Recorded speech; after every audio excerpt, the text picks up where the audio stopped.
Hey, this is H&D Abroad. Hello, everyone. Hello, good afternoon. We are together again.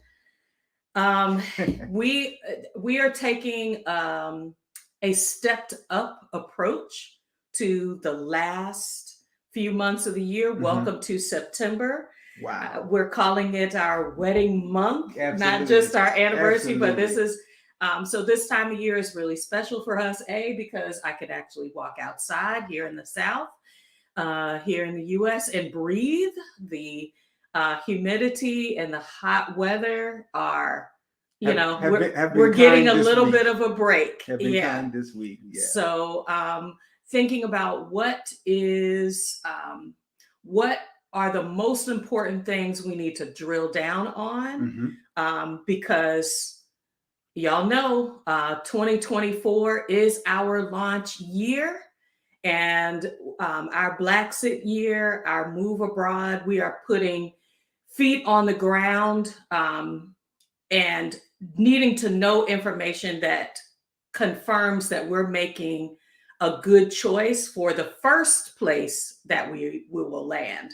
Absolutely. This space is all about what are the pieces that are needed to consider for our situation, but we're also listening to our audience. What's important for you to understand to be able to go from it would be nice to move abroad to, oh, I could do that. Hmm. So if that is what you are looking for, that is what we are all about on H&D Abroad, seeing moving abroad as a plan A, for creating generational wealth, healthy lifestyle, love, connections, Yes. friendship, community.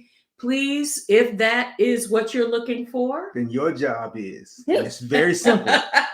You start off with hitting the like for this video. It doesn't matter if we haven't done a whole video yet. You're excited about it already. Hit the like button. Then you want to subscribe.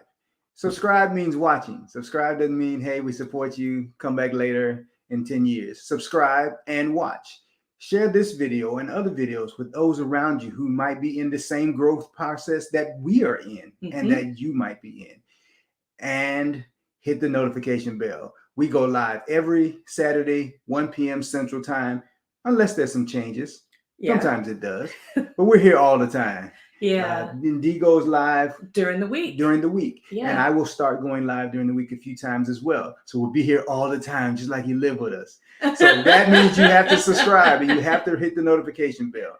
We're always glad to see you here. We're going to do some shout outs. I see, oh man, hold on, get it right. I want to say hi to Tanya Brooks. Good to see you today. Hey. Thanks for the shout out. Big Sis Dula.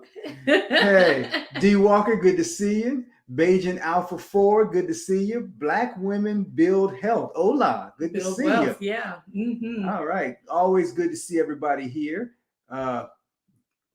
What we are talking about today is Ecuador. So we have international travel. We are actually creating a playlist about Ecuador. Mhm. We have been interviewed by our guests today, and thought, why don't we have them come back? Because we've been binge watching their content, and we're like, we need to double down on this on our channel. So we want to go ahead and bring in LaShawn and Steven.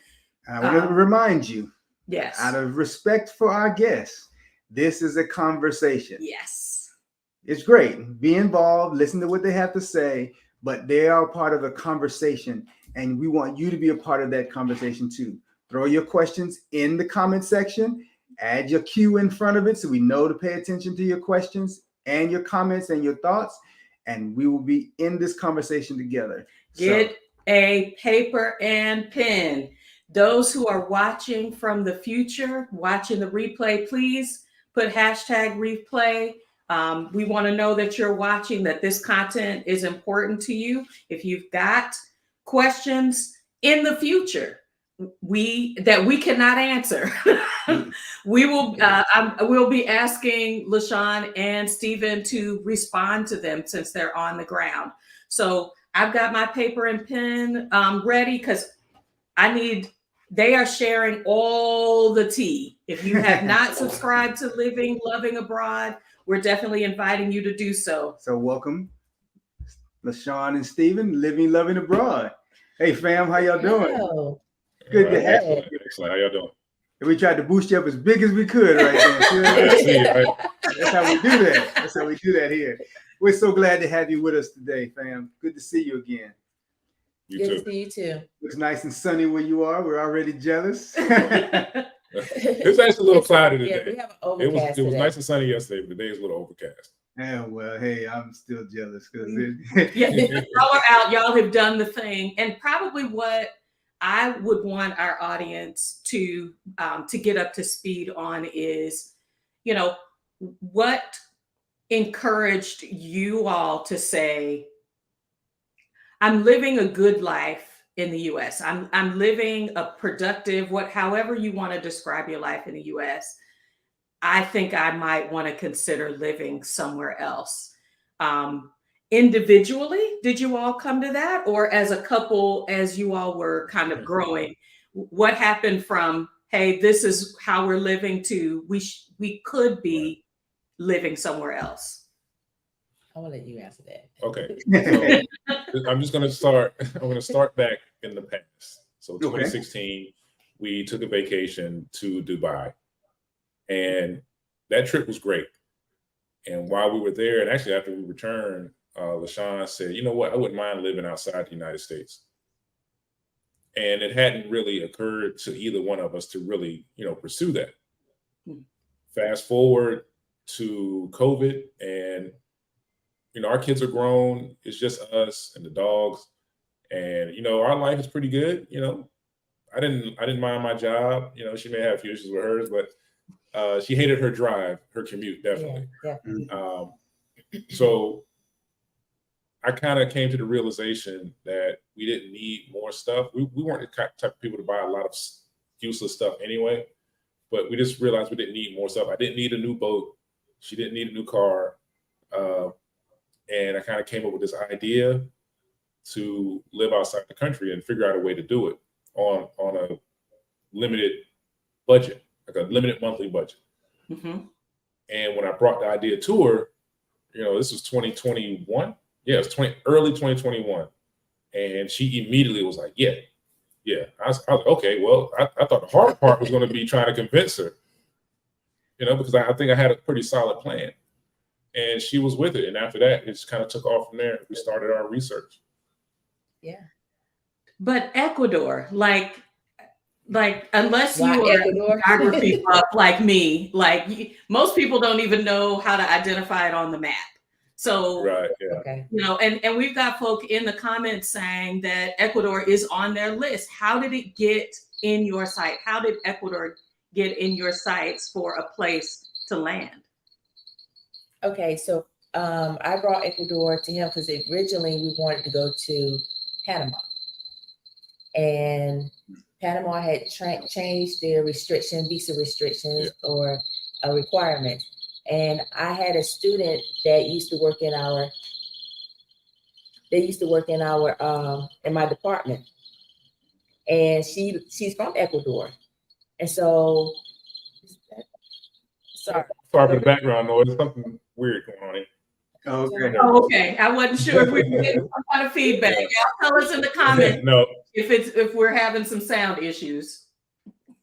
Go ahead. Okay, so I had a student that worked in our department as a student worker, and she's from Ecuador. And she used to tell me how beautiful Ecuador was and how she would come back and forth every year.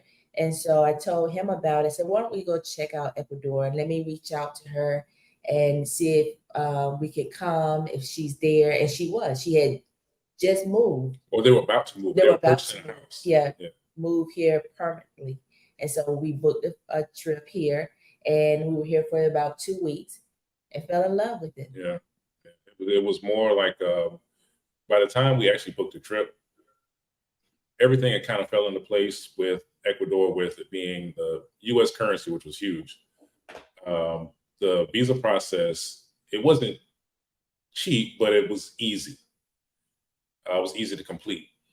and then like the benefits of the country itself just being kind of a lot more affordable. And so by the time we actually came to Ecuador for our first trip, we had already started our visa process. It was going to happen. Yeah, it was going to happen one way or another. So I'm the type of person, if I make a decision, like I'm going with it. So we had already done that, and by the time we came for our trip, we were like, okay, it just cements it, because the country itself is beautiful. Yeah, it is. So if that connection had not been in place, do you still think Ecuador would have been the place? You still think you would have made that natural transition? Were you looking somewhere else? Did you have other places? I know you said you started off looking at Panama. Do you think you would have drilled out in Panama, or do you think that was a motivating piece, or do you think that the transition might have still happened? I think the original plan, the way we had kind of come up with it, Panama was the plan. And then like backup may have been like Costa Rica or something like that. But we had heard Costa Rica got a lot more expensive. So, we might have fell into like Mexico or something like that. It just so happens that we got that connection with Ecuador, and that's how we ended up here. It was kind of just luck, honestly. Yeah. I understand. And it worked out because where we are is perfect. Yeah. For us. It's, and I was want to do I'm sorry. No, go ahead. I'm sorry. I don't want to do whitewater rafting. I'm not climbing in no jungle. I'm not going up a mountain. I'm not doing any of those things. I just want to relax. And this is perfect. I like to relax, enjoy my relaxed time. Yeah. And let him do what he wants to do. Yeah. And that was going to be my question, is what are the things that make Ecuador special for you? Yeah. Because people look at it two different ways. I've heard it has this, and I've heard people have from another way. It doesn't have these things, which makes it attractive. Which makes it attractive. Is it the amenities that it has, or is it the things that are removed from life that you enjoy most, or a combination? Combination. Yeah. For me, it's a combination. Yeah. It's one of those things where like two things can be true. It can have a lot of things and not have a lot of things and still be good. Okay. So some of the things it doesn't have are the negatives that we see in the United States. I don't want to always rehash, but like some of the negatives. It also doesn't have some of the conveniences that we have in the United States. Like you can get everything you want in the US anytime you want, pretty much. It's not like that here. It's a little more work involved. Yeah, a little more work. Even she wants to find something to sew with, like just finding the right needles and finding the right place to buy yarn or thread. Those things, it takes a lot more work. Yeah, and it's almost like Ecuador is like, who do you know to get what you need to get? Right. Because you need to know someone so they can tell you where that is. Yeah. Because it's not like just walking in the mall and you're like, oh, I'm gonna go over here. No, it may be a shop 2 miles down, make a left, go back here, go down this alley, A couple of stray dogs in front of the place. Like, it could be anything. It may not even have a name on the outside. Yeah. It may be like, oh, you're gonna see this man sitting out as a little table. Yeah. It's real old school in that way, where it's like a lot of word of mouth, like a lot of things that you might find on Google. We're used to in the US just pulling up Google Maps and clicking on a place and going straight there. Well, there may be some information about this place on Google Maps, but it's not going to be like exact most of the time. And the hours may be completely different than what's listed. Okay. So it could be like they open at 5, but they're not going to get there to 7. Right. Or they're open today and they're not, Yeah. Let's see. So now that you all have decided to move, you've done a scouting trip. You all did what a lot of people like us are struggling with: sell it all and move. How was that process and the decision to really compress it? Because I think you all said 6 months. We did it in 6 months. Did y'all do it in 6? We started basically selling stuff before we actually got our visas. Okay. We didn't put the house on sale until we actually got the visas. Okay. Because we know we needed to declutter, we needed to Yeah. sell off some stuff. Because I had a lot. We had a lot of stuff. Yeah, you accumulate stuff over time. I moved out when I was 18, so you just think about that is a long time. We got married in 1998, so it's just a long time of just stuff. And so, you have those important things you have from your kids that your kids give you, you know, things that you may have received from family members, but it's stuff. The memories are always going to be there. Mm-hmm. And I kind of had to push her in that direction because she's very sentimental about stuff, and she will hold on to things. So, I'm the type of person where I could literally get rid of anything at any time, because to me, it's just the memory of it is important, not the thing. So I had to kind of push it like, look, it's not that important. Yeah, it's not that important when you really think about it, because either we pay to have this stuff stored while we live in another country. What are we doing with it? Ooh. Or we just get rid of it. We got rid of all that stuff. We sold what we could, and we gave away the rest, and we threw away what we couldn't give away. And after we made that transition and removed everything and let go stuff, it's a sense of relief, because you don't know, you don't see how that stuff is holding you back and weighing you down, because it keeps you from making certain decisions, because you think about all the stuff you have.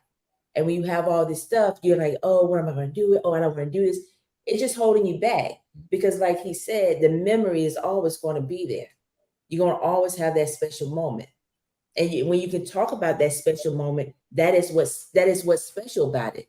You don't always have to physically show it to the person. Right. You know, I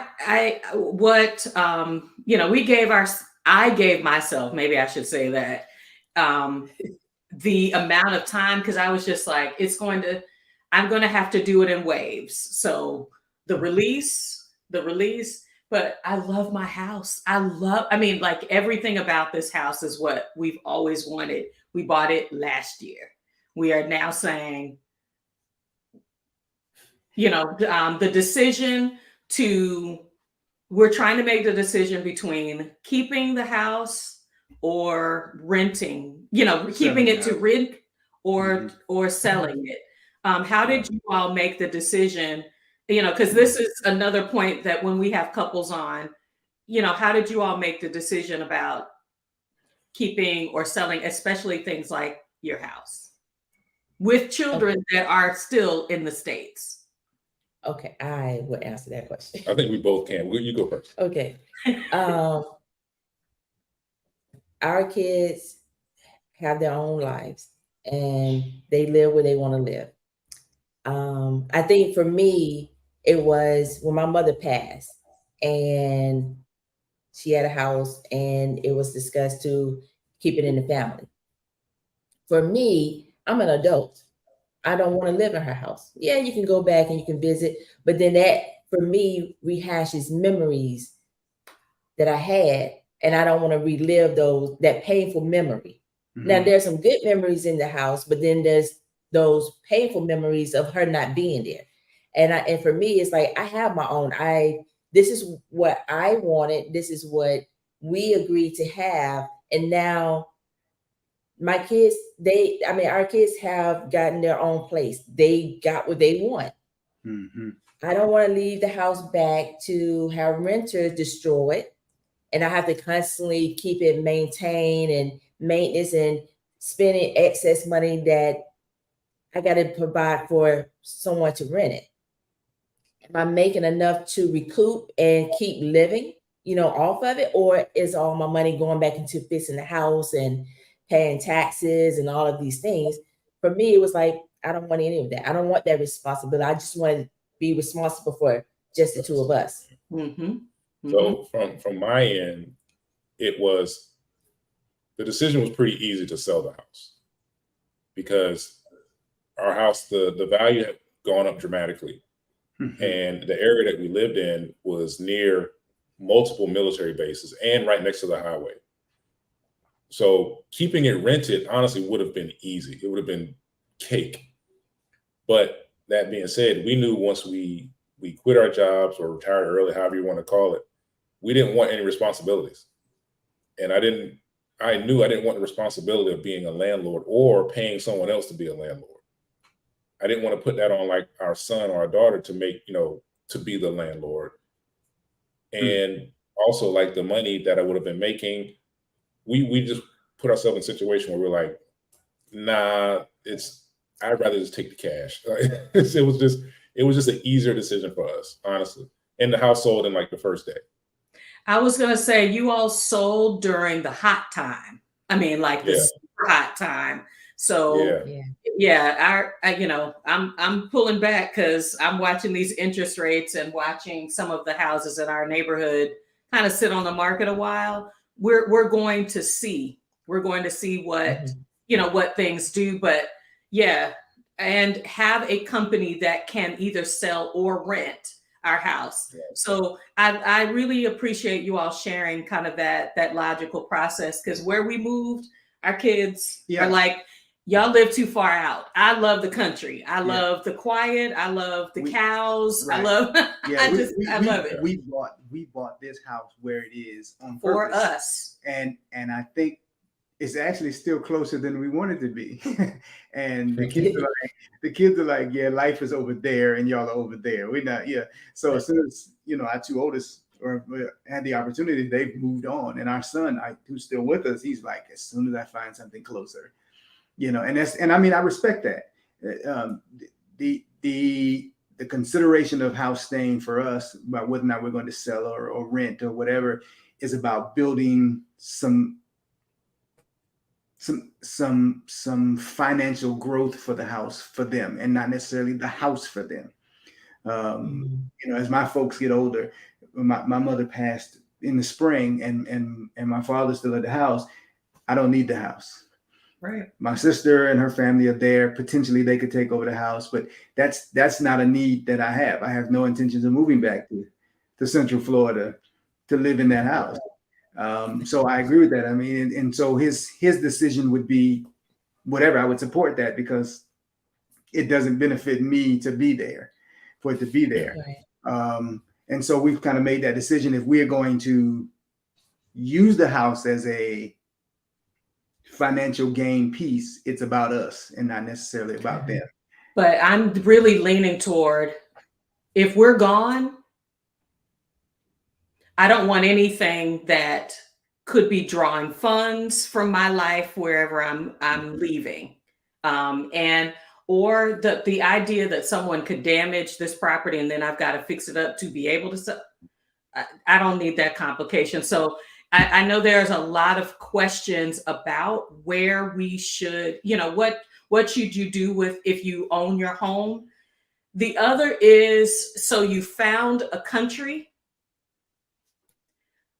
Where in the country will you stay? So next week, we're going to have Jewel on, who is African Americans in Ecuador, part 2. She is the owner of that Facebook group. She and Jean are going to join us to talk about Manta. A lot of people talk about Quito, Cuenca.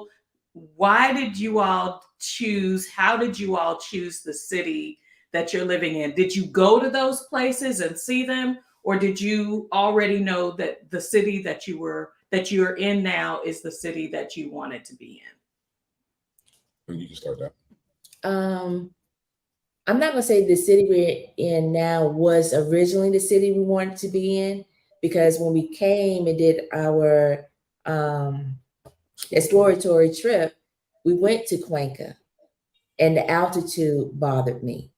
So we knew that if Cuenca, which is what you say, 8,000? Like 8,000 or so feet, yeah. Bothered me, Quito was definitely going to bother me. It's 1,000 feet higher. Yeah. So it kind of scratched that, because we were looking at staying in Cuenca. Yeah, because of the weather. Because of the weather. I like cooler weather. But the altitude was not agreeing with me. So that canceled that. And so even though we had came to Salinas during our exploratory trip. It was nice. The weather was nice. You had the ocean, but I'm not an ocean person. I don't have to get in. I'm not going swimming. That's not happening. Well, we live right on the ocean, but we don't. We rarely put our feet. I'm not getting in the water. Yeah. Sorry. If we're not fishing, like we're not touching the water really. I'll be that 1%. That 1% get drugged under, and they're like, "That's never happened." But it'll happen to her. Yeah. If a bad thing can happen, it's going to happen. I'm so heartbroken. This is Stephen. I watched the video where you were like, "I got this hat on my head for a reason. It's hot out here." I was just like, you really have to consider you are nearest the equator. Yeah. And so things like elevation matters, things like the intensity, not just what is the temperature, but the intensity of the heat mattered. So what else was about Salinas that you said, this is our city, as you were, considering all the places? Okay. Well, I think it checked a lot of boxes.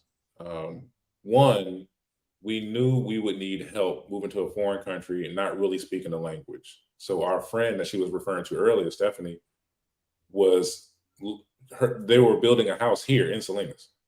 Mm-hmm. So we knew that if we came here, then we would have at least someone to help guide us and help us out if we really need that assistance. And also it checked the box of not being too big a city. Mm-hmm. It's smaller than Manta. It's on the coast, but smaller than Manta. It's a lot smaller than Manta. So it's not as busy, and I guess just it's not as big a town. And we weren't looking for like a really big city to live in, because we kind of like chilling, honestly. And Manta is a little bit more modern. It's a little more modern, yeah. Like Manta has things that we do that we would like to have. Like more doctors and, better shopping and stuff like that. Mm-hmm. But Salinas has everything that we actually need without having too much, if that makes sense. And, the pricing was right. Yeah. I was going to ask about that comparison. So someone mentioned the earth awaits. When you talked about, we did our research. What does doing your research, what could you find in the earth awaits? Dr. Linda is on. She always tells me what the other one is. But when you're doing the country comparisons, the city comparisons from where you are to where you're going, what does doing your research mean when you all were making talking about what options you were going to look deeper into? What I can say for us, it was, when it comes to living, we had bare minimum things that we had to have. One thing you have to consider about Ecuador, and maybe a lot of Latin American countries, is that hot water isn't always standard. So yeah, hot water isn't always standard. And there's different levels to it. So let's say if you rent a house, you might find a beautiful house here in Salinas or anywhere in Ecuador. It has everything you want. It may not have hot running water. Wow. And that's just the thing you have to understand, is that culturally, they don't always use hot water. Now, you're probably more likely to find hot water in the mountains, but here on the coast, it's rare. We'll see people, it'll be 70 degrees outside and the wind's blowing. You'll see people in the pool, out in the water, because they're just used to it. Yeah. Mm-hmm. So hot water isn't like the normal thing. So we had to have hot water. Mm-hmm. We had to have a washer and dryer, mm-hmm. or at least a washer dryer combo or something. Mm-hmm. And you may not get AC. Yeah, you may not have AC where you live. So you got that's the other thing you got to consider. For us, when it came to doing the research, it was, how many things can we find that we actually want under the budget that we're looking for? Well, I don't know if it's a want. For me, these are needs. Well, needs, I'm sorry. These are needs. Yeah. What is on the happy wife list? Is that where we're going? Yeah. Okay, so I need AC. Yes. Yeah. So let me throw this piece in here because it's important as we begin this discussion that everybody understand what is the form of currency used in Ecuador. US dollar. That's important for everybody to know because it helps as we had this discussion to people to know that these are not comparison numbers that we'll be using when we had this conversation. Has the use of the dollar made it easier for you to budget? Yes. It's made everything easier. Everything. Why is it easier? Because you're not doing the conversion of the US dollar versus the peso, the US dollar versus the euro, like we Right. and just making sure you have it correctly. And here in Ecuador, even if you don't speak fluent Spanish and they give you a number, say it's $5.50, and you give them $7, thinking that's probably what they said. Yeah, because you don't speak Spanish well. Because you don't speak Spanish well, they're not going to jip you. They're not going to take the $7. If they told you $5.50, they're gonna hand you back $1.50. they're gonna hand you back $1.50. And it just makes things so much easier because, like you said, we don't have to convert any money. If I get cash, it's US dollars, and everything I do is in US dollars. Everything we do in the country is in US dollars. It makes things so much smoother. So much. Be aware that they use a lot of coins. We're not using dollar bills. We're using dollar coins, 50-cent pieces that we used to use back in the day. Okay. They use that here. So you're paying with things with a dollar coin. Yeah. And you get used to it. You rarely see a $1 bill. You're not gonna get a dollar bill back. Yeah. You're gonna get dollar coins back. The only time I've used dollar bills is when we came from the States and I had some dollar bills on. So otherwise, it's $1 coins. Interesting. So I'm just. It's a chain, the change person grandma used to have. I was about to say, Steven, so I mean, are you carrying a fanny pack? Like, how are you like? I can just hear you walking around sounding like the sleigh bells. I mean, y'all had some empanadas, and so I know you all go out at this. I never considered that they weren't doing, using paper money, that they were using minted coins. Well, those are the smaller bills. Like they would give you back $5 bill if they had it, or $10 bill. But normally, whenever we go out, we count how much we're going to spend between the two of us. Yeah, that's all we take. And so that's $10. So when we get there, and if it's $9, that's all it is. $9. They give you $1 back. So you don't have to walk around with a bunch of change, but you're definitely going to need this change if you're getting a taxi. You need to get that taxi the exact amount of money. Or better yet, when she's standing on the balcony, because whenever there's a guy that comes around that sells like fruit or anything, you hear it. They have a loudspeaker, and they're always in like either a bike cart or a truck. So we'll be in here because we always keep our windows open. We'll be in here and we can hear it. And she'll run over to the balcony. See how far he is. Right. She'll see how far he is. Because he's moving, so she's got to grab some change, go to the elevator, get outside to catch him. And we might get like 2 pineapples for $1, $1 coin, and like a bag of oranges for $1. But you got to catch him. You got to make sure you got some change. So what I hear from this statement though is the doubling down on budgeting. Because you're saying when I leave the house, this is what's on me. Does that also help with, because this is also a regular question of concern, does that also help with safety? Because you have because you're in this sense, you're carrying a limited amount of change on you for a number of reasons. One, because I don't want to walk around looking like Mr. Moneybags, and I don't want to be Mr. Moneybags, Right. So I assume that creates a safety issue because you say, hey, this is what we have to spend today. And this is what I have. So I don't have over the necessary, over budgeting myself today is what I'm hearing. Yeah.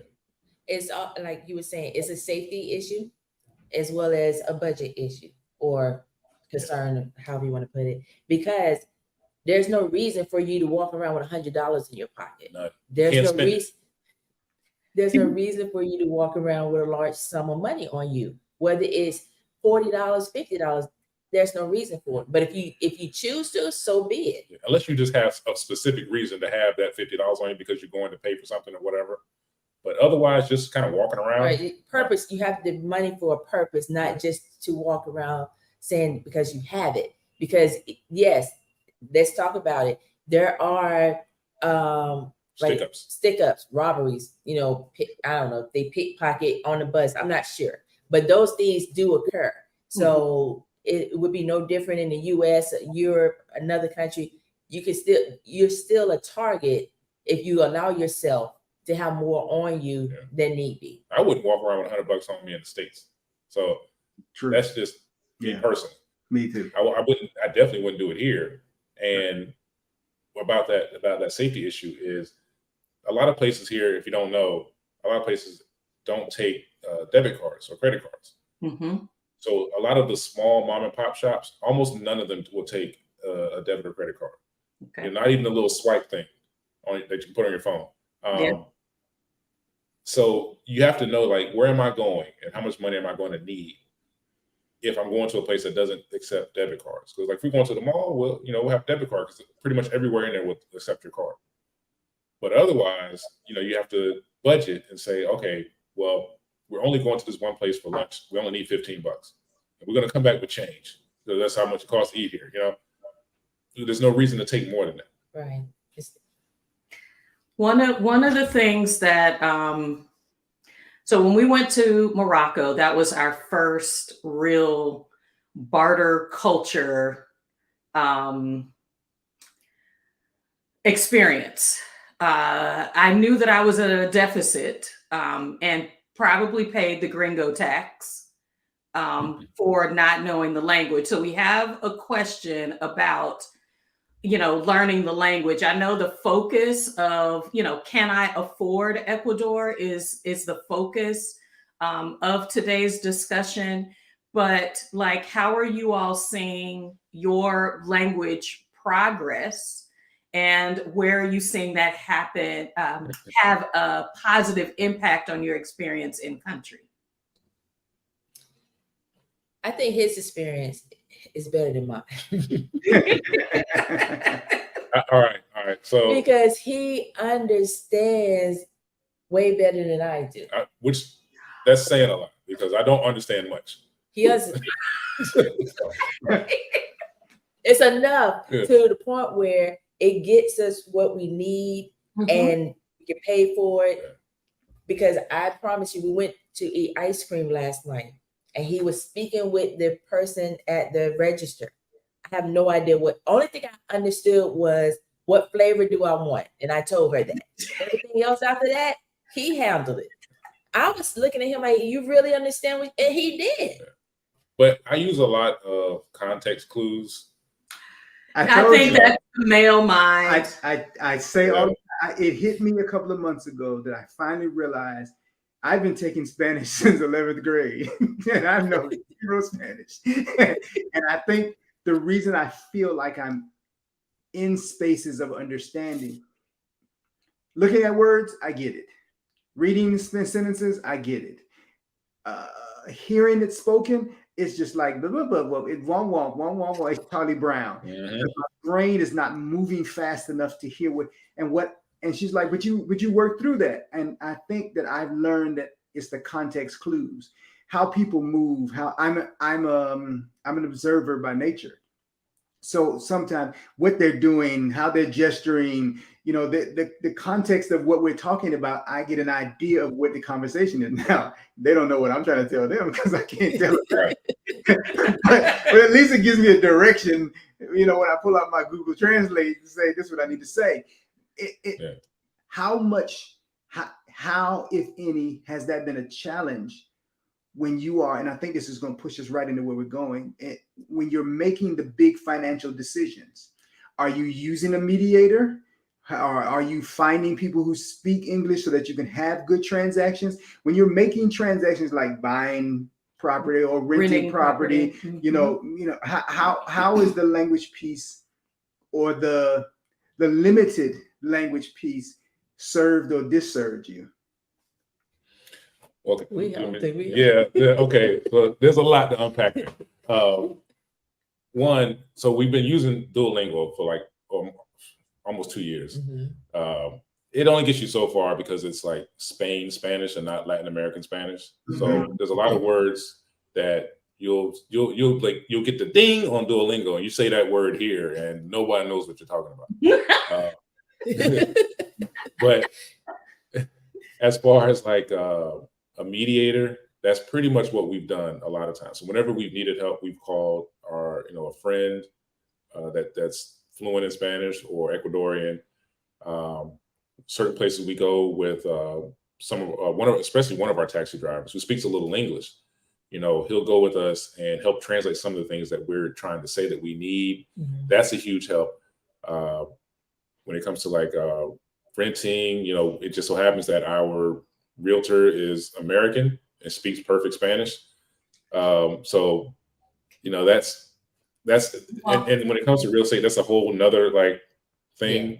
Like there's a whole nother conversation. But I think we've either been fortunate enough or just made the right decisions when it comes to language. And when we went to get our scooter, it was just us. And Google Translate. We had to work that out ourselves. It was that was a struggle. Yeah, that was a struggle, but we got through it. Yeah, we were using Google Translate, and so was the guy. We were both going back and forth, but that's helpful. They're willing to use the translator as well. What I would say is, Ecuador makes it kind of easier for us as Americans because once they see you're trying. They will try to, to try to help you and, get you what you want. And they're not trying to beat you out of anything. I can't speak for all because I haven't had that experience. We haven't had that experience, but the ones we've encountered has been very helpful. And if you're doing something bigger, like an investment account or something like that, they typically have people that speak English. So that was something that helped us out. The person that was the mediator was an English-speaking Ecuadorian. So that sometimes it just, depending on what you're doing, you may get someone who actually does speak English. Which is helpful. Yeah. I've got 3 areas under the money question specifically, and I'm glad that you're segueing into it. The bank account. So how did you all get access? So for some countries, you have to have a certain visa type to be able to get a bank account. And then, there's a whole process. So I want to handle the visa stuff completely separate, but okay. How is the banking experience there? Because I think I may have seen one bank that is also in the US. They have branches in the US. Are you able to share about your banking experience there? Have you chosen to have a local bank? Are you using an investment account that refunds you, ATM fees? How are you all setting yourself up money-wise to make those local transactions? Okay, so I'll speak to that. When we first got here, we already had our visa and our cedula. Cedula is like your identification card. You can use your cedula or your passport when opening an account. I opened an account with Bank of Guayaquil online, then walk into the branch at all. And it asks you if you want to you can use your passport or you can use your cedula. At that time, I think I used my cedula because I had it and I need to use it to make it work because I had paid for it. But you can do it online. You can go into the branch. It gives you your account number. And let me tell you, this is not the US. You're not going to walk in and swipe your card and make a deposit. No, you got to do what your parents used to do back in the day. Go to the counter, get a deposit slip, write your account number, how much you deposit, how much you're withdrawing, sign, everything. You don't have a deposit slip, no service. Yeah. Which actually kind of makes it easier because you really don't have to say anything. You just this is what I want to do. Here you go. Tell the truth. Tell the truth. Yes. Tell the truth. Don't hold back. Yeah.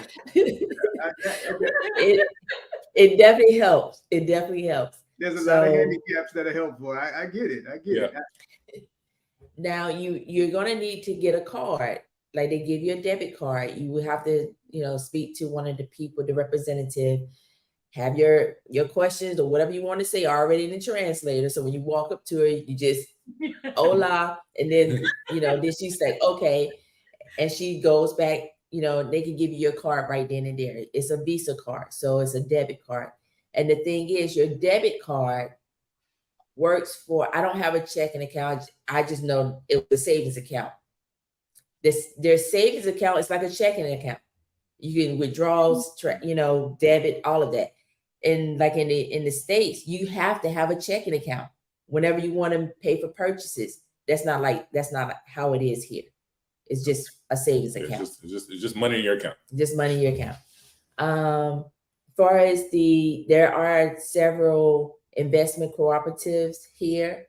It was the Policia, Cooperativa, and JEP. And there are like Bank of Guayaquil does have one where you can do investment. The interest rate varies on each bank. Mm-hmm. So whatever you choose, you have. I think that it goes from 5 to 10%. Yeah. Just depends on where you have your money invested and how long you have it invested. And there is, I think there's no minimum or maximum. Yeah, it was like when we were researching it, there were really no minimums. Like maybe like $100 or something like that. But yeah, it was up to whatever you wanted, and then the minimum was almost nothing. Yeah, and they do have insurance. What is it called? Codice. Yeah, these are the things I can't remember, but it's almost like FDIC. I was going to go with that. Yeah. I was looking at different visa types. I was like, I don't know if I want to put $60,000 in the bank when you don't get the same kind of protection as we do with FDIC. Right. There is a limit. It's 32.5. Yeah, 32.5 is what they would insure. And no, you cannot have multiple accounts. Yeah. It's only going to insure one. Yeah. So if you have 3, they're only insuring one, the rest of it's gone. Yeah. And if you do like an investment, if you do an investment visa and whatever the minimum is, like 45,000 or whatever for the investment visa, then you can't do like 32.5 in one account and then like 15 in another, because that won't count for the visa. It has to be in one account. Yeah. Okay. That's what made me swear. Right. So that's why we didn't do an investment visa. Like we did an investment account, but we didn't do an investment visa. And you do have the option to. Sorry, LaShawn, I had to get something to drink. But you do have the option to have it withdrawn. I think monthly, quarterly, or yearly. Mm-hmm. And so it's basically another bank account, and you get your debit card, and they deposit your interest every month. You can do whatever you want with it. Yeah. Let's see. Someone was asking, so you can answer that question, and then we can segue into it. But yeah, so the 60,000. Let's see. So it may not be 60. It may be 45. Let's see. So there's 45. Yeah. The investment. Yeah. So when the poverty, what is it? It's the minimum wage times. Was it 100 or whatever? I think it's like 100. Yeah. But it comes to basically 45,000. So the minimum salary here is $450 a month. So times that, I think. Yeah, whatever makes $45,000. Yeah, I think 1,000 times or whatever. 1,000. Yeah. So that's get you now temporary residency. So I think that's what it is. It gets you a level of residency. I'm not qualified for the residency conversation, but you all have done several episodes about with a residency with Gringo Visa.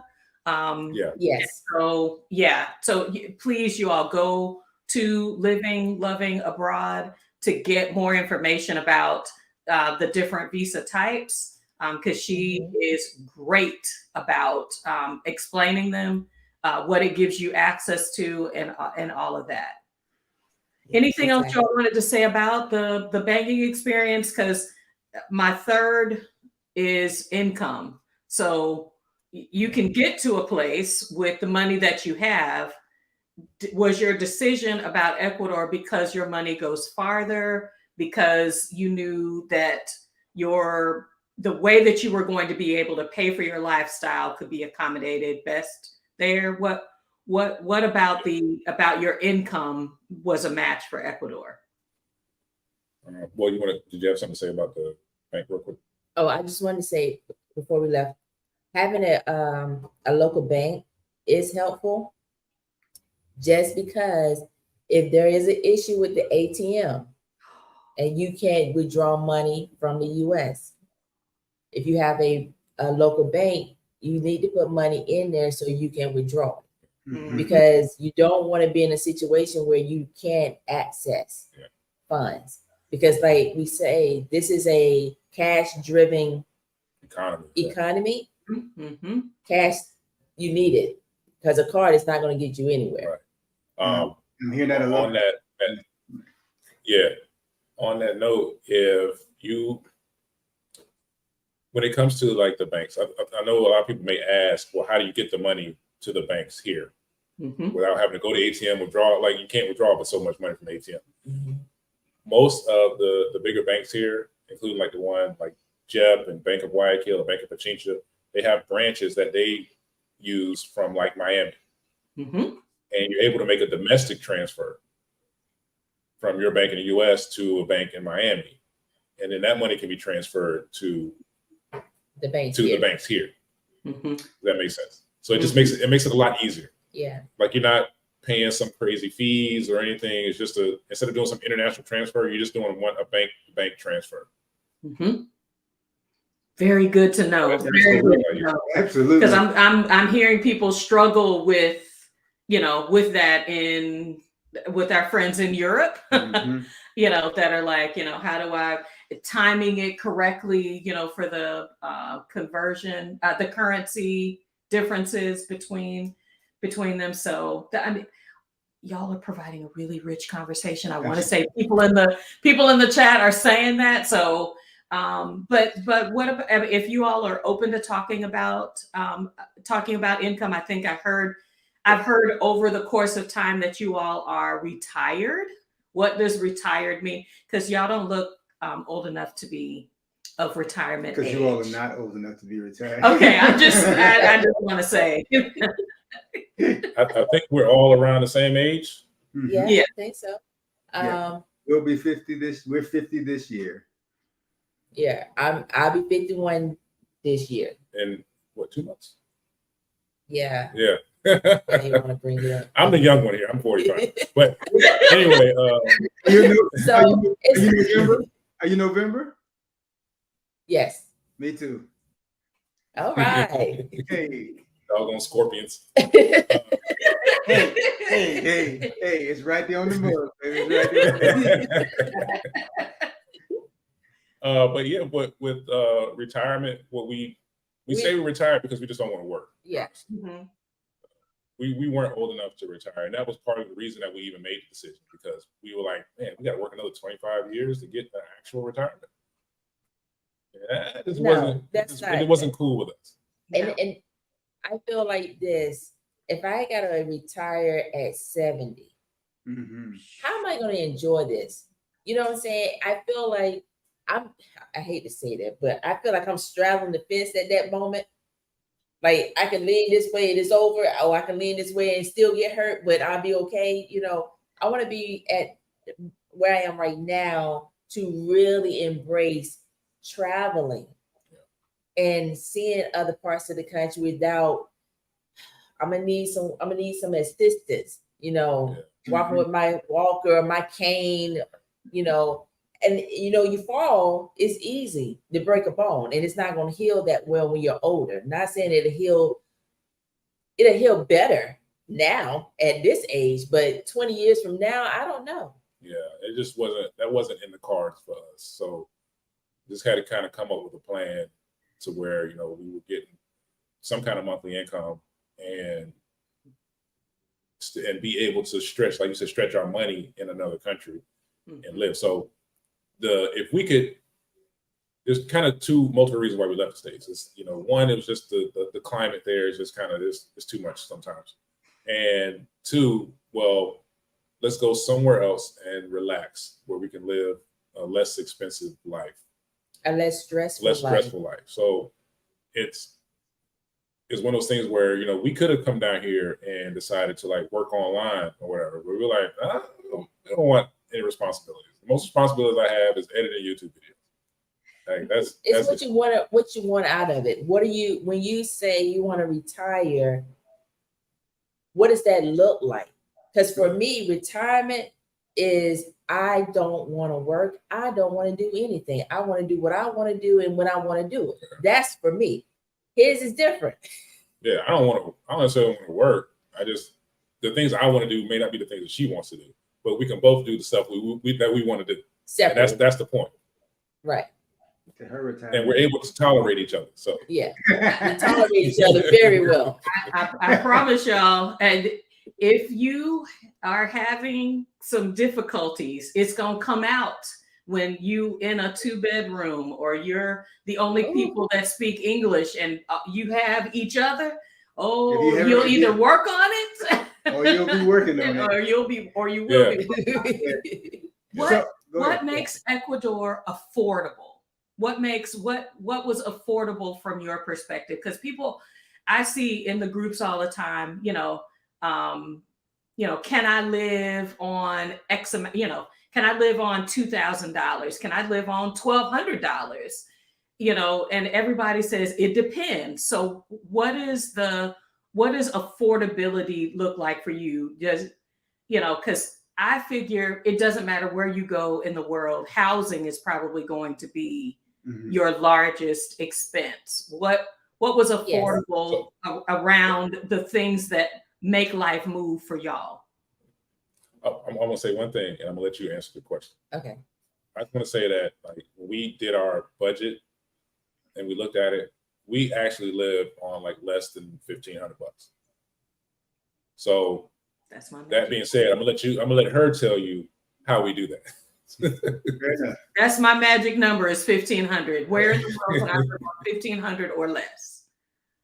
Okay, so when you're talking about, yes, rent would be your biggest expense when out of your budget. Now, what does that look like? Depends on you. As we stated before, what amenities, what are your needs, what are your wants? Because sometimes the wants don't even exist. It just may be your needs, which is what you should be living off of anyway. So if you're living on the coast, like you want to be oceanfront, you want, access, you want to be right there. Depending on where you are, you can be paying $1,200 to $1,500 a month. And that doesn't mean just here in Salinas, that can be in Monte, that can be in Cuenca, Quito, wherever. It's just what are you looking for? And what did you set your budget to be before you left? Like, you have to have a budget before you even get here. What are you going to live off of? Like, what is your budget? Because if you're not in agreement, it's not going to work. You're going to spend more time trying to figure out why you're not within your budget. That's because one of you are not on the same page. Y'all not on the same page. Okay. So if you go into the city part, you can pay less because you're not at the ocean front. So you could spend anywhere. It could be $800 down to $200. Yeah. It just depends. Now, when you choose that, you need to know why this is $200. No paved road. Because it's a dirt road. And then let's just be honest, it's a dirt road. It may flood over there. Some areas in Santa Elena, which consist of Santa Rosa, Salinas, La Libertad, all of that.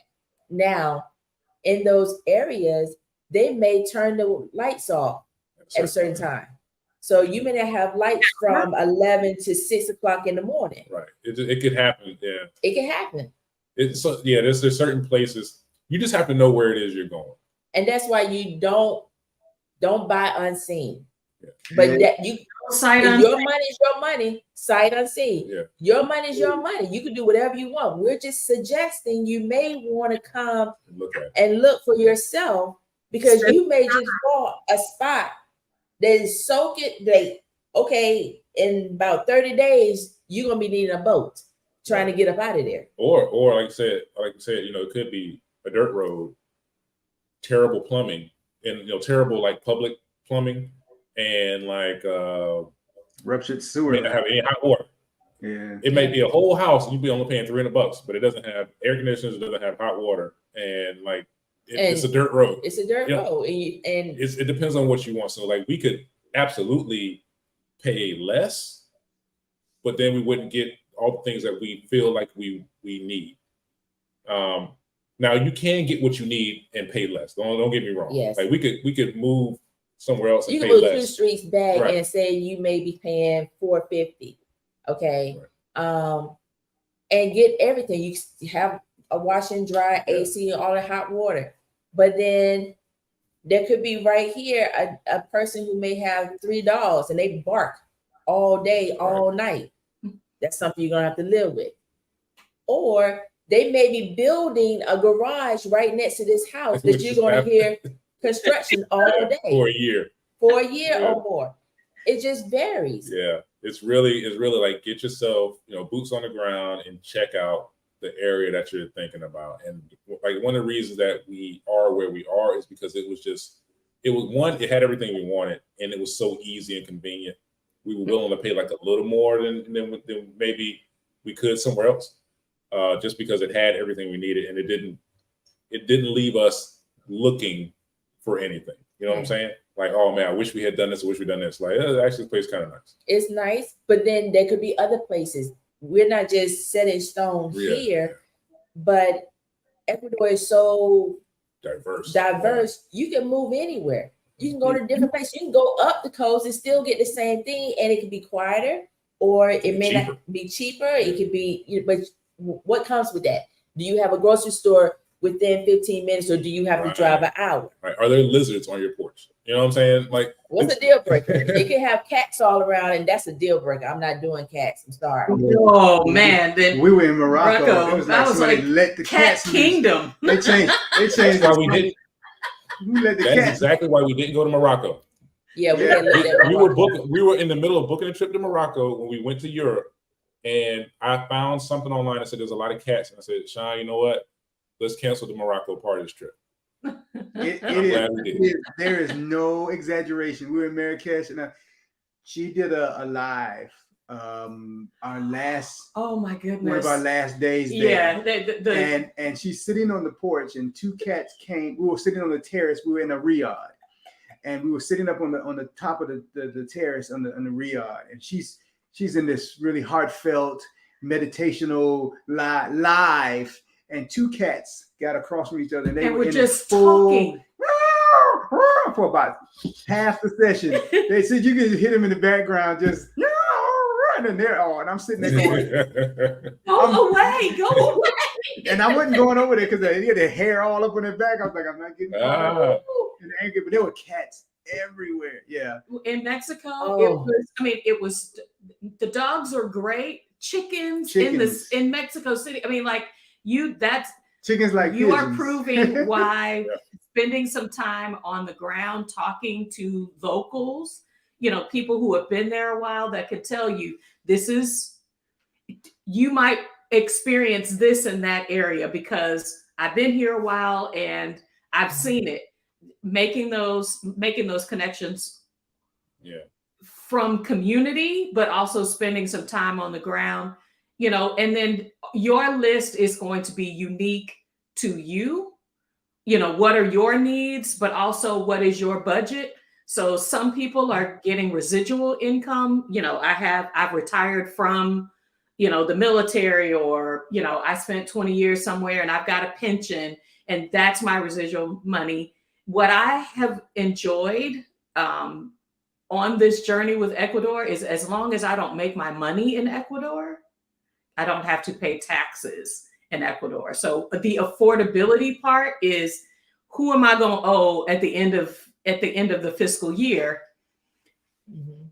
If I'm making my money outside, then I only owe my country of origin. So having said that, let's add a question to that comment that she just made.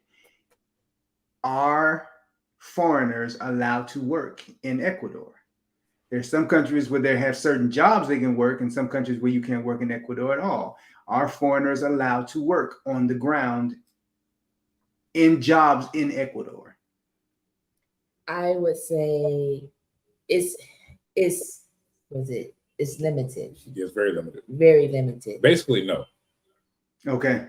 You can be a teacher, like an English teacher, but there's not that many jobs in English teaching jobs.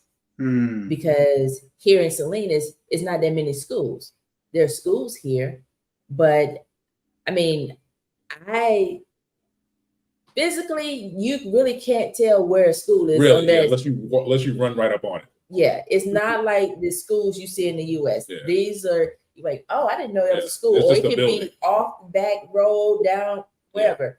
But I don't feel like foreigners will find employment that they're looking for from the U.S. because it's already hard for the locals to find employment here. Because that's why you have so many vendors selling, different things, whether it's meals, fruit, because there are not a lot of jobs here. So no, I don't feel it is absolutely no. No, yeah. I mean, but you can do online. I would say you wanted to do online if your job allows you to be abroad to work remotely. From a legal standpoint, it's basically Ecuadorian citizens that can work here. Okay. For the most part. Now, if you want to open a business, you can do that. I don't know that process. We haven't tried to do that. I don't know how tedious it is, or it may not be tedious at all. But just know that the locals most likely are going to stick with the vendors who they can get a suit for 50 cents or $1. They're not going to come to your restaurant to pay $3 and $4 just because you're serving soup. Yeah, if your clientele is mainly going to be expats, then from wherever they are, then you need to be in an area where they are. Mm-hmm. Got it. If your clientele is going to be Ecuadorians, then your prices need to reflect that. Yeah, and just know you're going to bank on your business only being patronized by expats, and you may not be open that long. You may not. It just depends. Got it. Yeah. One of the rules of thumb that I'm learning in this space is most of us are moving because the cost of living is more manageable than it is here in the U.S. What makes it manageable for me would be, lower prices. I'd never say cheap, but I definitely say, there's a strong affordability factor. So when you're talking about living in places for $500, $700 rent for, a 2-bedroom, a 3-bedroom, whatever, that means that the cost of living is lower, which means the salaries are going to reflect that if you are trying to work locally. Mm-hmm. So it may not benefit you to go to a country looking to work in that country unless you are a U.S. government employee working, for the VA, working for, and so that's a different set of circumstances, and they would sponsor your visa and stuff like that. But trying to get a job in a local place, you've got an uphill battle. Just like in the States, they're very protective of the jobs that we have here. Other countries are the same way, which is a nice segue into the visa types that, so the professional visa, there, if you have a degree in a certain, in certain areas, those are also boxed out from getting that visa type. What I what I was really excited to see, and we started with Panama. Panama has a professional visa, all the things you got to do to get it. I was watching YouTube and a video about Ecuador came up, and they said that you could have an associate's degree and qualify for the professional visa in Ecuador, which I would not have known if I hadn't been trying to, look for those options in Central and South America. So can you talk to us about your visa process? What you all have discovered or found? Did you do it by yourself? Because that is also, was it expensive? And I'm going back to the affordability, things that make sense to me around the visa process is it straightforward? Do I know what needs to be done? Even with a facilitator, I need to understand. But am I going to go bankrupt trying to get temporary or permanent visa in a place? And are there enough visa types where he could qualify, I could qualify, whether it's based on income or credentials? You want to start? Okay. I would say when you're talking about, is it expensive? It depends, because to me, it's not expensive considering all the work they have to do that I don't have to do. That may be expensive to someone else because they, when you hear, because I think the cost is like $1,500. It's $1,500 for the primary. This is just the facilitator we use. Yeah. $1,500 for the primary, and it's $1,400 for the dependent. So, in saying that, let's say, what is that, 3,000, 4,000, something like that. 3,000. Someone may feel like, oh, I don't know if I want to drop that much. I want to do it myself. By all means, you can do it yourself, but you need to be fluent. Yeah, very. Because whoever you're going to speak to, they may be speaking fluent Spanish. They're not going to change because you speak English. They're speaking in Spanish. Documents have to be in Spanish. Yeah. They have to be apostille. You got to find out who apostille, because certain places with the state. Yeah, anything federal government has to be apostille through the State Department, period. Mm-hmm. But other documents you can apostille at whatever state, like our marriage certificate. Yeah, you can, but then you have to go searching to find out who has, who do you need to get apostille, because it may not be at the same place you get the document. Yeah. The document can be notarized there, but they say, oh, we don't do the apostille. So you got to go here. So it's a lot of running around that you would have to do as an individual who wants to do it themselves. Mm-hmm. But to pay a facilitator, they already know. They already know their contact. They know who, what they need to say, what they need to do. Because if it comes back and it's not right, you're paying again to get it done. When they send it and it come back, you've already paid. Yeah, you already paid. They're just going to fix it. They're just going to fix it. So the process for us the first time was a little tedious because we didn't know what we need to do.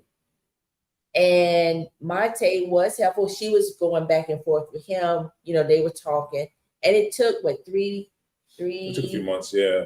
But once we got all the documentation, they explained everything we had to do, and it wasn't so much that it was difficult. It was just a lot of tedious work. Basically. Yeah, you have to get these documents. Getting all these documents that we had to get new. You had to get new versions of documents because they have to be within 6 months old when you submit them. Right. So our marriage certificate, we're like, well, why can't we use our marriage certificate? It was got to be a certified copy of your marriage certificate that's within the last 6 months. Yes. So yeah, that part was pretty straightforward. It was just for us, it was worth it knowing that someone else is taking care of it. Plus, we were both still working at the time. Right. So we could have gone back and forth to Washington D.C. to do some of this stuff, but you got to take time off. Right. You got to the translator. And then you got to get all these documents translated. So you got to send these documents somewhere for someone to translate, send it back to you, then send it somewhere, and stuff get lost and misplaced. And now you got to reorder all of that. Yeah, and then you might run off. You might run past your 6 months for one document, so you got to get that document again. Yeah. So it was just easier to get everything all at once and then send it to the facilitator and just let them take care of it. So that part is, it's worth it when you don't have to do all the running around. You just have to get the documents, but you don't have to do the other process. Now, that was with the first visa. The first visa. That was our I did it as a retirement visa, okay. which is real easy to do. Honestly. Yeah. So on this one, yes, we decided to do the professional visa. Now, every school is different, and I don't know about you, but working with an HBCU sometimes it's just Hey. Yes. Two grads right here. Yes. Yes. oh shoot. Drop the microphone. Yes. We strongly desire to get them some new computers. Yes. Yeah. But you love them, but then you're like, okay, it took me a minute. I got 2 degrees. I got one from an HBCU and one from online university.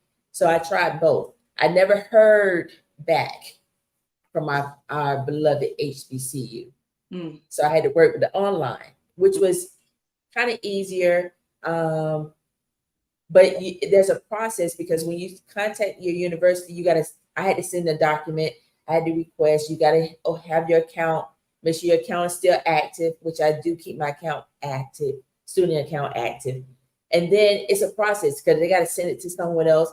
And then when they send you the stuff, you may not have all the stuff. Now you got to contact them back and say, hey, I need you to send me exactly what they said I need. Right. Don't stray away from it. I'm saying this because this happened.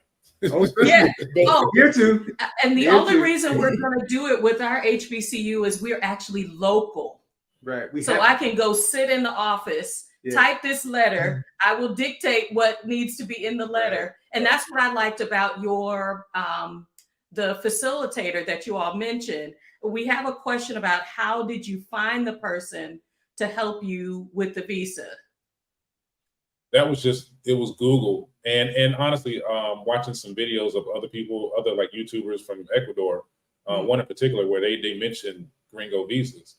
And I looked them up, looked up the website, and we're like, okay, let's just try a facilitator, because there were multiple ones, but they all cost about the same. Mm-hmm. And so they had a decent reputation. So I actually spoke to a couple that had used them, and emailing back and forth with them. And they said, yeah, they're pretty good. So they did everything we asked, and I can't complain. They did everything we asked them to do. Yeah. Now you get some other stories like how long it takes.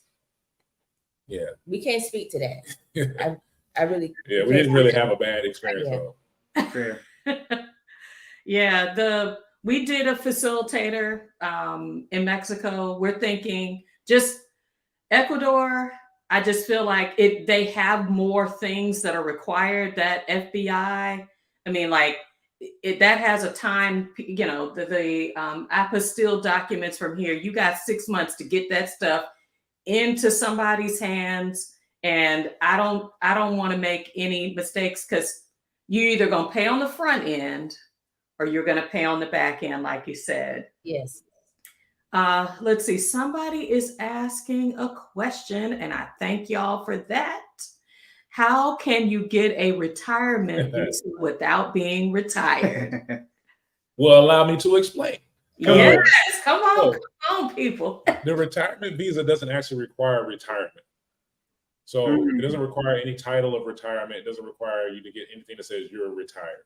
All it requires is some form of pension, disability, or something like that you get monthly, that you can prove you get monthly. That's it. And it has to come from wherever you're getting it from. You just can't I get this. Oh yeah, you can't show a deposit that you put from one account to the other. No, that's not gonna work. No, you gotta send a letter. It's like if you're dealing with the VA, right? You have to get the letter, your award letter, and you send that in. It gets apostilled and everything. That is your documentation. Yeah, if you get disability, your disability letter says what you get. Yep. That's what you have to have. Mhm. You just can't just, I'm gonna type up this letter on in Google document and send it, or I'm gonna send them my statement and say, I got a deposit. That's not gonna work. And everything has to have a signature on it. Remember this, if any document, so you may go online and find your official Social Security document, VA document, it has to have letter, a signature. whatever. It has to have a signature on it or they will not accept it. And that signature comes from the company, not it comes from like the Department of, Department of Army, VA, whatever. There should be a signature somewhere on that document. If there isn't, they're gonna kick it back. I'll tell you, you need to make one, but you need to get one. You need to get a signature on that document before you submit it. Yeah. Oh, so is there? Trying to think of the way I don't want to say is there is what's the easiest visa? What's the most recommended or maybe the most common visa that is? Or do you know that? You may not. That may be. Well, you can't really say because we don't know what everyone is here on. Some people are retired. They may not be here on a retirement visa. They may be here on an investment visa. Right. It just depends. So I can't really say. I wouldn't say it's a retirement visa. You just know some people are here retired. That doesn't mean they're on a retirement visa. Yeah. Mm-hmm. It's one of those things where it just kind of depends on your situation. So we don't know which one, like the numbers. We don't know the numbers exactly. Right. But we do know that like when it comes to maybe ease, like the ease of processing, it's the professional visa or the retirement visa are the two like easiest ones to actually do. But no, I'm sorry. Let me come back because for those who may not have, let's say, what am I trying to say? A stream of income, but you want to come to the country, you can come to the country on a 90-day visa, extended for another 90 days. You don't have to have a stream of income. No, well, I'm just talking about like if you want to do residency. I'm saying if you want to do residency, the two easiest ones are the retirement and the professional. Because they require. You can do nomad. Right. I'm just saying easiest because nomad requires you work.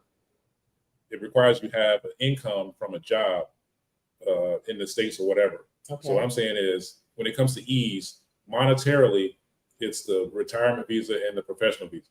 Like the amount of money you have to show is those two are the lowest. Okay. Yeah. So the reason why we are attracted to the professional visa is because we have an associate's or greater documented degree.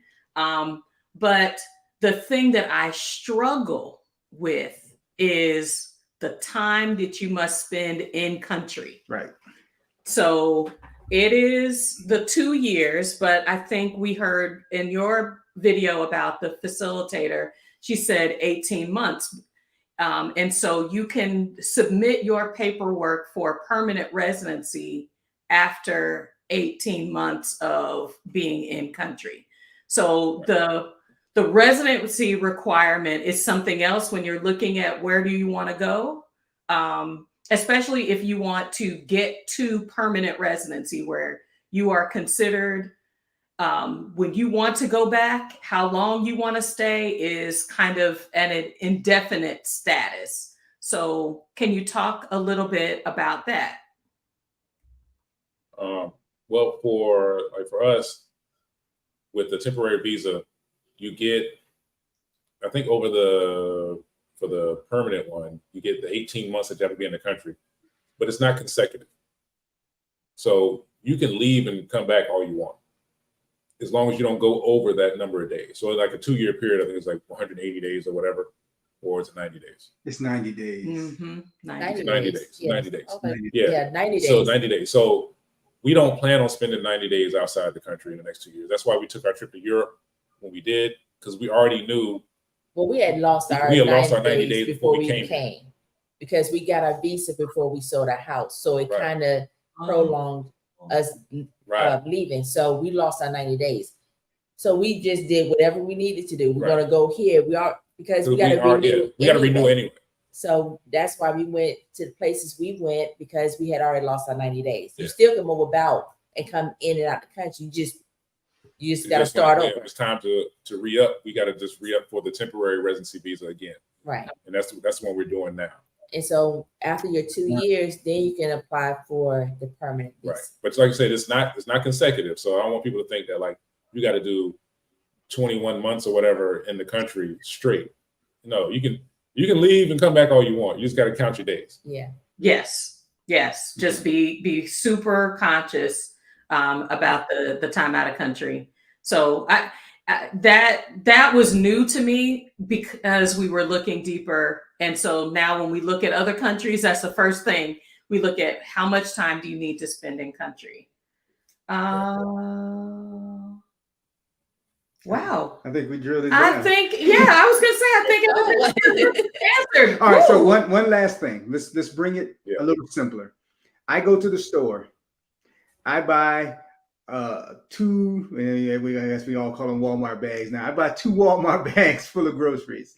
I easily have 50, 60 bucks in that bag, even though I have probably nothing in that bag. How is what's your grocery store haul look like? Yeah. Talk about it. Okay. And they do this, y'all. They do this, you all, like they break down their budget. So I want to send them to see your videos, but she's going to talk through what she's picking up from the grocery store. And we're going to do another one soon, actually. Okay. So when we go to the grocery store, we are buying pretty much everything we need. So that involves groceries, paper products, cleaning products. It's all in there.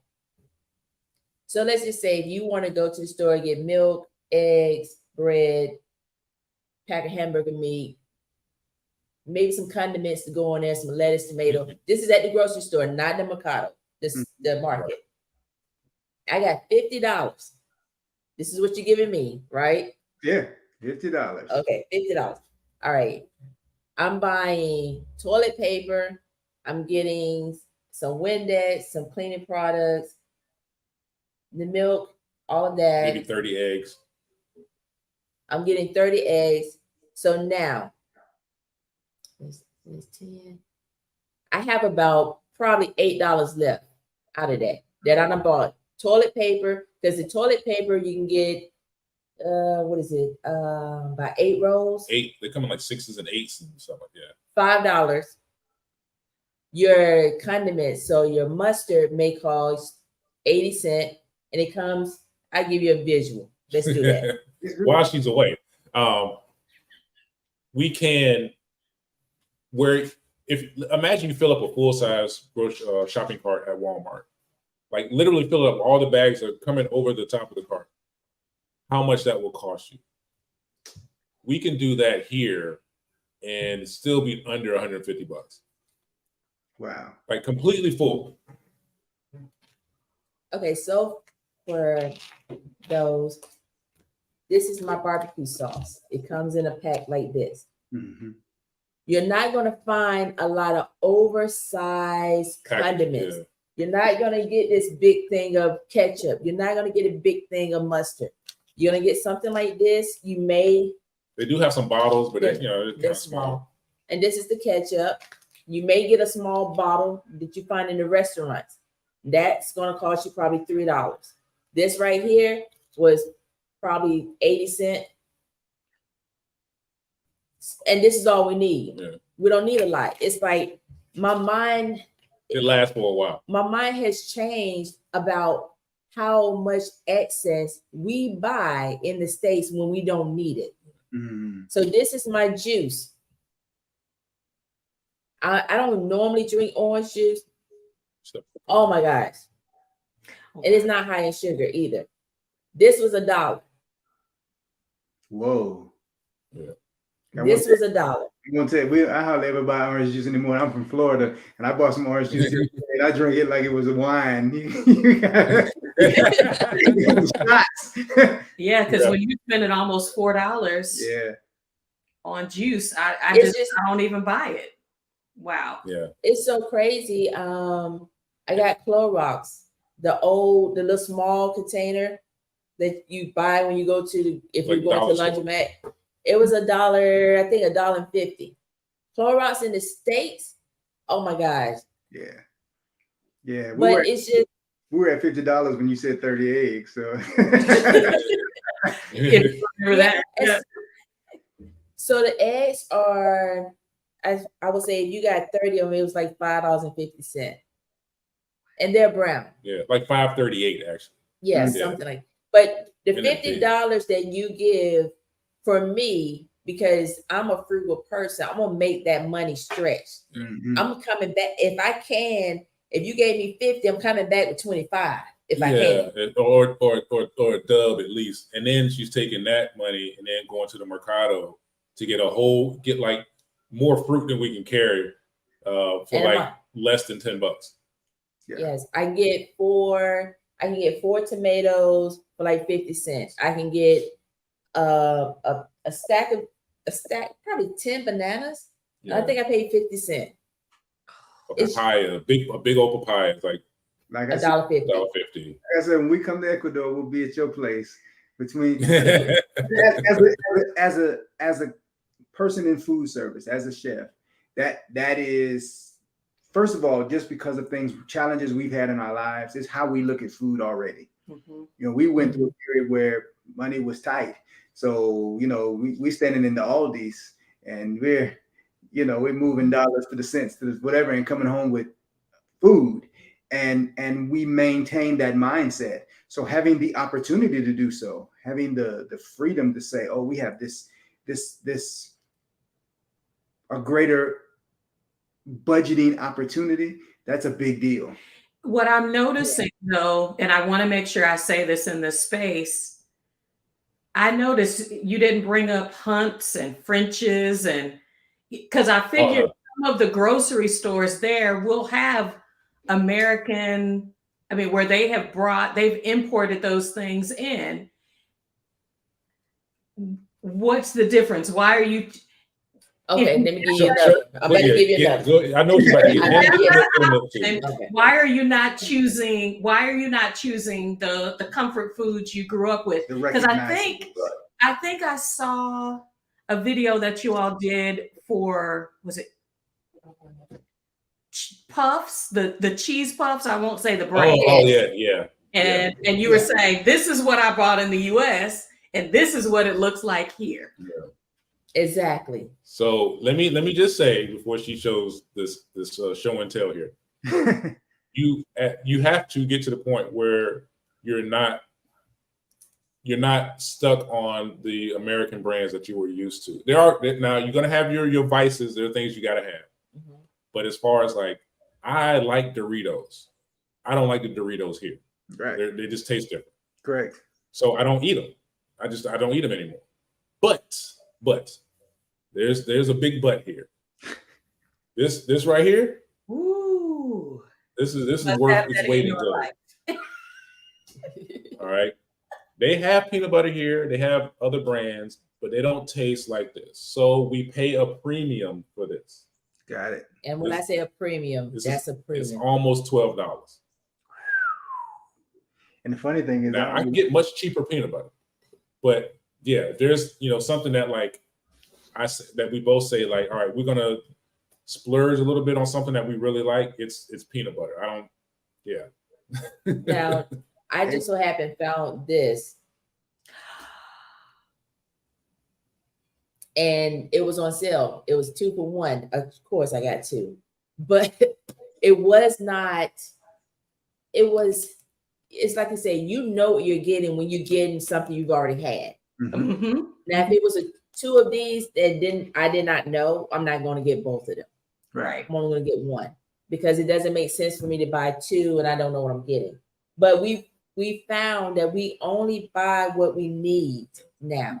It's like, I don't need 100 spices.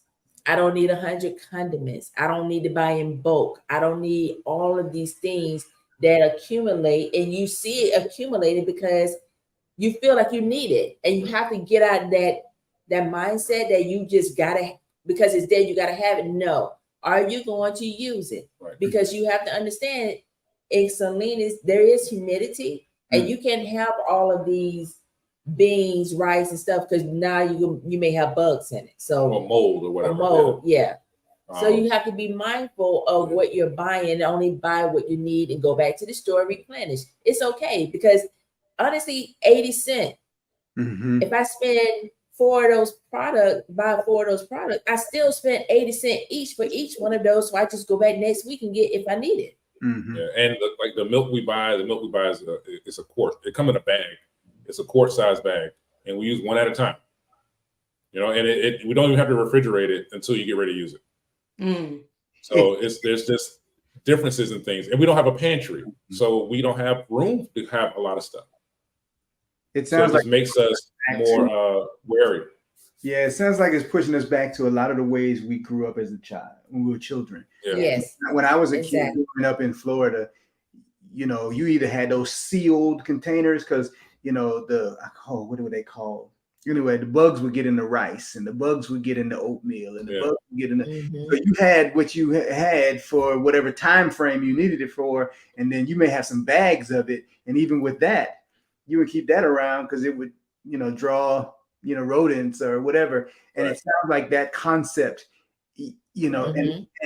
and even then, it wasn't so much about price. You know, I grew up when gas was 25 cents. Whew. So, you know, you know, whew. you know, you know, back when diesel was still cheap.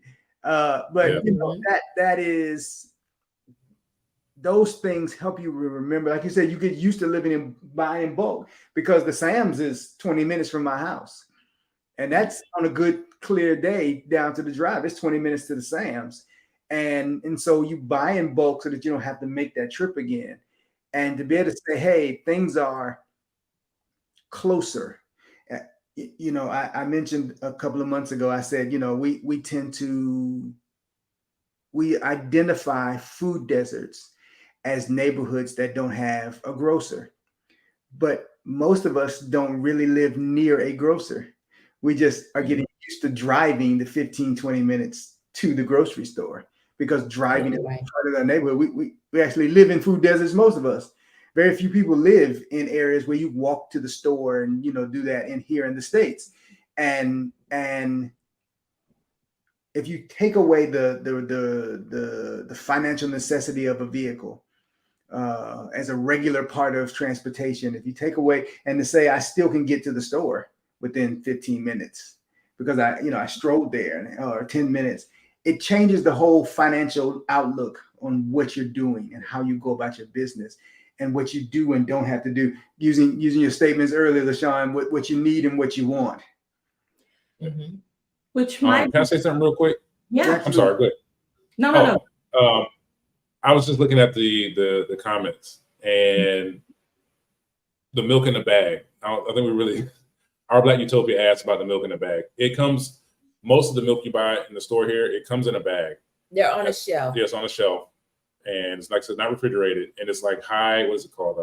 High intense. High heat. I can't. It's the way they pasteurize it. But anyway, we couldn't drink whole milk in the States. We can drink the whole milk here with no problems at all. It's crazy. I'll eat a bowl of cereal with whole milk anytime, and it doesn't bother me in the least. It's insane, honestly. Yeah, because I haven't drunk milk since. Yeah. I mean, I don't drink it as much as I used to. I drink just a little bit in my coffee, but the product, the ice cream, the milk, different cheese is different here. It really doesn't bother me, but I don't indulge in it because I'm still scared that I don't want to bloat, I don't want to ache, I don't want to hurt, so I don't indulge in it, but I can't tolerate it better than I can in the States. But one of the things I also, when you were talking about the food desert, sometimes when people come here and they are have a culture shock to what they see. Mm-hmm. For some Black people, I'm just saying some Black people, including myself, it's not a culture shock when you can remember living in neighborhoods like that, or you remember growing up on a dirt road, or you remember visiting family members who live on a dirt road. It's just not a culture shock. It's like, okay, they're just living. And these people are more happier than people who have a whole bunch of money. Mm-hmm. Mm-hmm. Because like they say, money doesn't make you happy. It's who you're with and how you're moving and experiencing life makes it a happy life. Wow. Wow. I want to, oh. Weevils. That's what they were. Yeah, we still LaShawn bought a bunch of little plastic containers. So yeah, we dumped the oatmeal in there and the grits, which is Morocho Fino. If anybody comes out here and look for grits, it's Morocho Fino. No sugar.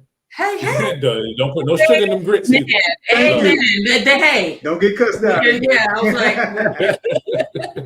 don't bring no sugar up. But yeah, we do seal up everything because the humidity here is different. Like the dew point is different. So the air is very humid, but it's not sticky. So we go outside right now, there's plenty of moisture in the air, but you really won't feel it. But if you have a fan running next to a window or an open window, you'll look and it'll be like water on the fan where it condenses. Water drops. So like you have to understand that like we're right here on the water and like it's salt water, salt air, and it's really damp, but you really don't feel it. It's just one of those things where if you try to dry something outside, it takes all day, even in direct sunlight. It'd be great for making bread though. It would be. It would be.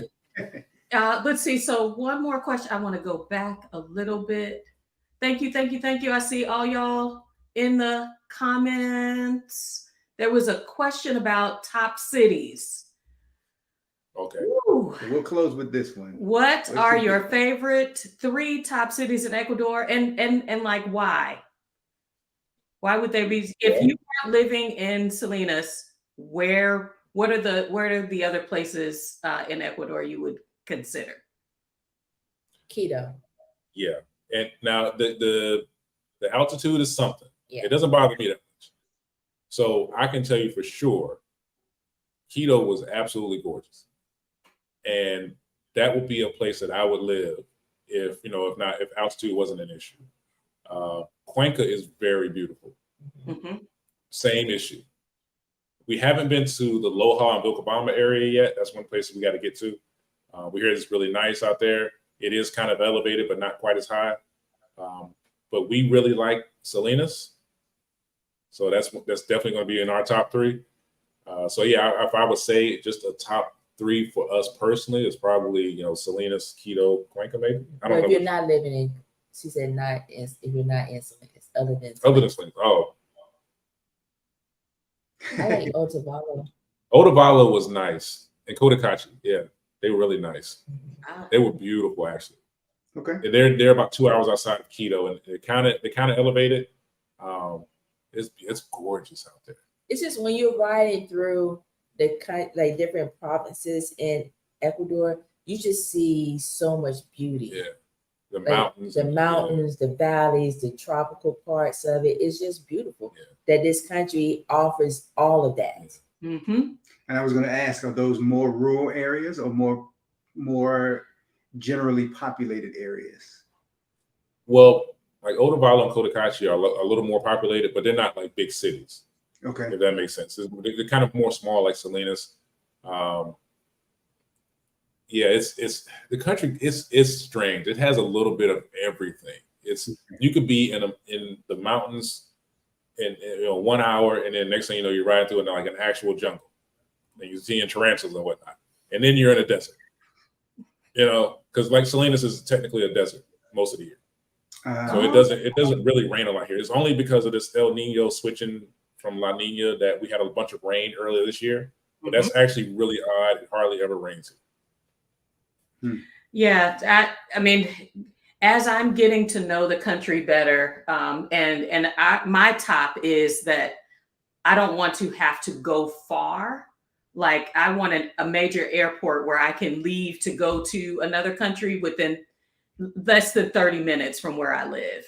And so Quito is like right up my alley because that's a major airport. I can get to anywhere in Ecuador. But as things like Manta get direct flights and things like that, where I don't have to stop in Quito, I can see the country is opening up.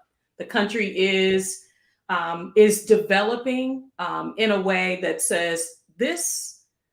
Don't sleep on Ecuador. Don't sleep on Ecuador. It has a lot of strong affordability.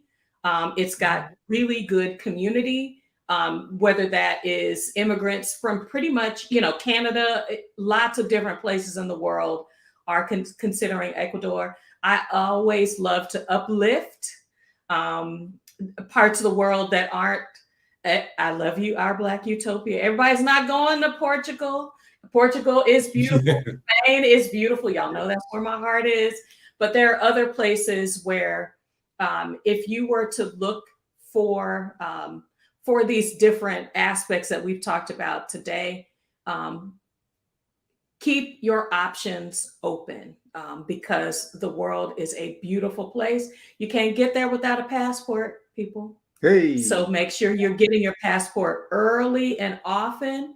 Let's see, somebody asked a question about altitude. I did not, we had a little bit of altitude when we first got to Mexico City. Within 24 hours, as long as you're hydrating and you rest, you don't really have to deal with it. But altitude sickness is a real thing.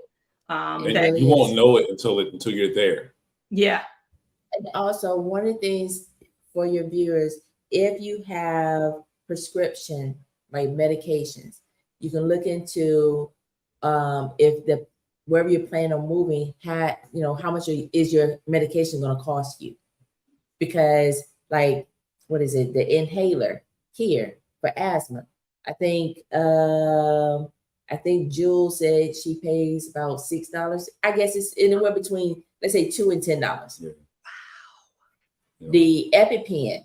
Yeah, the pen itself is like $1.50, and then like the shot is like 50 cents or something like that. It's like it's crazy cheap, right, compared to what you would pay in the States. So yeah. Now, some things you may not be able to get, but if you are on any of those things, you want to check. And chances are there's a version of it here that you can get, and you can just show a bottle at the pharmacy and say, "Hey, do you have this?" And they'll be like, "Yeah, we have the exact equivalent in the back." Absolutely, but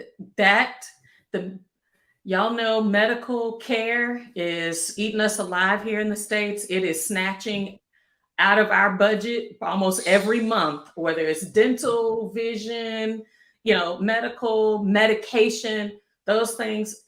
But to hear the accessibility that you don't have to have a prescription for your doctor for everything. The system just is not set up like that. $1.50 for an EpiPen. Like, people are spending hundreds of dollars for these things for survival, not as a nice to have. So, I mean, if you're looking for a place, y'all, now you know somebody else. Now you all can binge watch their content, which has definitely been helpful to us. You all have done exactly what I asked you to do. And that was give us a feel about where you are. And that is the crux of what we ask for, the conversation we have about every place we explore with you as our community on this page, is what is the real, where people are right where they are. We are making decisions, and we are looking at any and everywhere. We are going to put our feet on the ground in Ecuador. We're going to put our feet on the ground in Portugal. We're going to put our feet on the ground in parts of Spain. We're going to kick up some dirt everywhere. Yep. Because once we decide, we want it to be because we spent the time. And these conversations open the door for us to have information as we're on our way to those places. So we're not guessing. So, I'm asking LaShawn's permission. I told y'all last time, when I come, just make sure you got a bedroom for me, because we'll pay you the Airbnb price. Because it's open. We want to be able to hit our community wherever we are. Absolutely. You are a great people. It's good seeing all of you all in the comments today. Our Black Utopia, Sabangale. I know I'm missing a whole Professor LCH. It's good seeing everybody here.